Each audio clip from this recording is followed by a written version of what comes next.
And so what I'm going to talk about is what I did for my project. I'm going to go through a short overview of my code and what I thought I could have done better. So let's go ahead and just go straight into my app. I'm running it off of the air server because my iPad actually had an accident and hit the pavement and has this cracked screen right now, so I'm just going to do it this way. And plus it's a lot clearer to see. And so the project was to have three buttons on the home view that has camera, video, and album. And so I'm going to go ahead and go through them.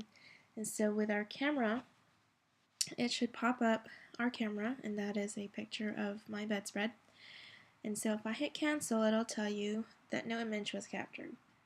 But if we do go ahead and go in and capture an image and say we want to zoom in, move and scale it, and edit this image, then we can do that and save that.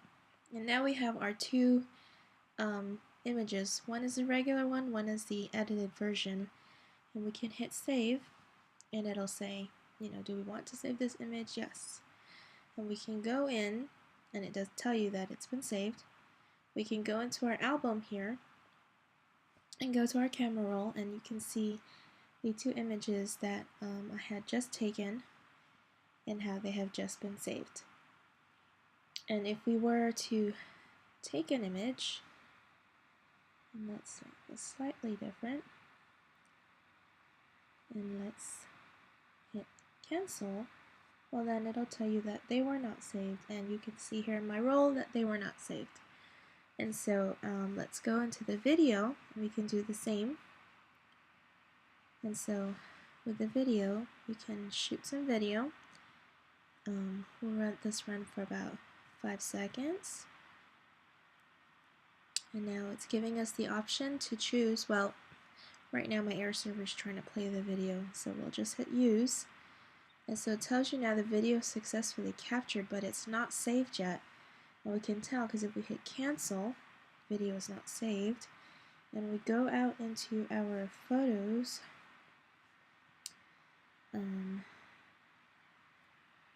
And you can see that it was not saved. The one down there is actually a previous version. And so we can go ahead and take a video, and we'll see it actually saving. So let's go ahead and take this and just kind of hold it over here and use it. Do I want to save it? Hit save. Do I want to save this? Yes, save it. It was successfully saved. And then let's go now into our photos, and you can see now here at the bottom that my video was saved. And so let's go into, go back to the app. So that's pretty much the three. If we hit cancel at any time, it'll tell you no video captured. Same thing with the album. We hit cancel, it'll tell you no image was selected. But if we do select an image, then it will show up in our album feature. And so that's the app. Going now into the code, I did split it into 3 different view controllers: camera, movie, and album. It was just the easiest to separate them out. I initially tried to do it in 1, and that just didn't work out. So I did it in 3. The only thing different, I believe, was that I had set the navigation bar to hidden, so that when you were in this sort of camera mode, you wouldn't just hit back. You would have to save or cancel. And so, but if I had canceled, then you can see up at the top up here, the navigation bar is not hidden. So it's only when there's a save or cancel option that I did that, to force them to make a decision whether to save or cancel, not just go back. Either way, it would have been the same if they hit back. It would just be like hitting cancel. And so that's what I did differently. Image picker controller is the same. The save or cancel buttons, this is where I have my on-click IB action, and the alerts to tell you whether you are trying to save it or not. My save image function, so I'm writing this to the save photo album. the selected image and the scaled image, and so that it wasn't just the one. And then I have it set to pop to root view controller, which is basically go back home, and then that's where you would see your save successful alert. And then also if they hit cancel, I have the save and cancel button hidden. Or if they had canceled out before ever capturing an image, then I would hide the save and cancel buttons.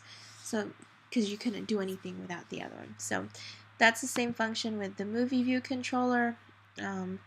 My same thing with the way you would save and confirm, and the save video here would have the video path. And the same thing, I have the save button and cancel button hidden, so that because you can't really do anything, it would just error out because it's empty. So that's about it. I'm not sure what else I could have done better. It would have been cool if I could have figured out some way to show the video directly on the view, but I'm not sure how to do that to show a video, so that's probably one thing I would take this to the next level. But that's all I have. Thanks.